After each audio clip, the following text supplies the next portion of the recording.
everyone, welcome back to the Tarot Tanvi. I am Tanvi, this is my studio. These are my tarot cards that I'm going to pull towards the end of this video, so please stay with me.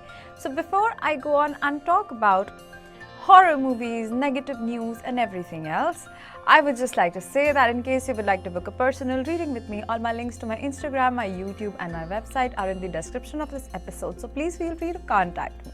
What comes to your mind when I say diet? Food, right? That what are you eating? But diet is not only something that you feed your mouth or your stomach with, you fill your stomach with, it's also something that you read, you see and you watch. And human minds, and actually us in general, with the beautiful help, please I'm being highly sarcastic, with the help of societal standards and everything, we know that fear sells. And hence the media, everything, wherever you put on the TV, you'll see something negative on the TV. And we feed ourselves with so much negativity from the newspapers, from everywhere. Okay, and given the current scenarios, I understand that there are so many things happening around the world that we are bound to do that. Okay, so one huge problem with when we say negativity sells is the example of horror movies and horror shows.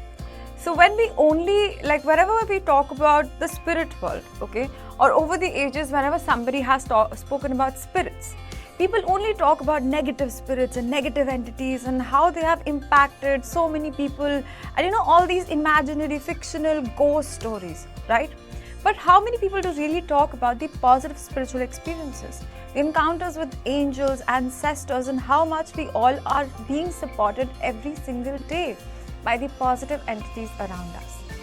Okay, so when we focus a lot on fear, what we do, especially when it comes to spirituality, if we focus only on the negative sides and the negative media, that is the horror movies and everything, what happens is that we block our minds from experiencing all the positivity that is there available in the spirit realm. And hence we block our psychic abilities. We say that, oh my God, being a psychic means that something bad can happen to me.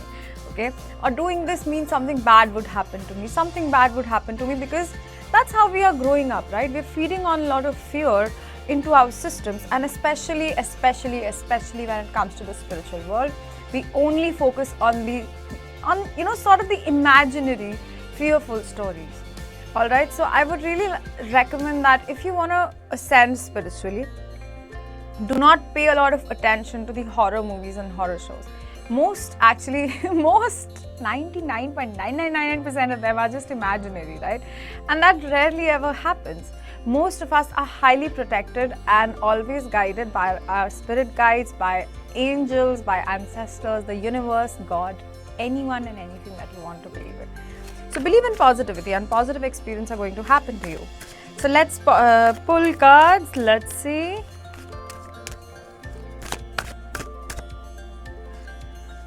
Okay, so we have the bottom deck energy as the Empress and the Nine of Wands. Okay, so what I'm getting is that with the Nine of Wands, it's sort of like feeling exhausted, like I've done enough and now it's your turn. Okay, what I'm getting is that I read somewhere that we only have to meet the universe halfway. Okay, what I mean by that is that when you feel that you've done everything that you can do, and be very honest with yourself, if there's still something that you can do, for example, in terms of your exams or in terms of any goal that you would like to accomplish, if there's anything that you think you can still do, go ahead and do it. But there's an aspect of you that's a little tired and exhausted, and you're like, I've done everything that I can in my capacity and still I'm not seeing the results. I feel that the results are within you. Okay, so the Empress talks about is sort of the happiest card in the tarot, and this is a major arcana which talks about fertility, bearing the fruit of your labor, and this can also in some cases talk about pregnancy. So irrespective of your gender, of course, take the message that resonates with you. It's what I'm getting is that when you feel exhausted, learn to rest, not to quit. Okay, whenever you're tired of working towards a goal, learn how to take a break and rejuvenate and come up with new ideas and new perspective onto reaching your goals instead of giving up. don't give up. Still don't give up. You still have the strength to persevere more. So yeah, so maybe learn to rest and enjoy what and who you are. I guess you'll get new directions very soon. Also new opportunities and a lot of help coming your way. Okay, so yeah, so that's all that I have for you today. I hope that this was helpful in some way, and I will see you again next time. Bye bye, take care.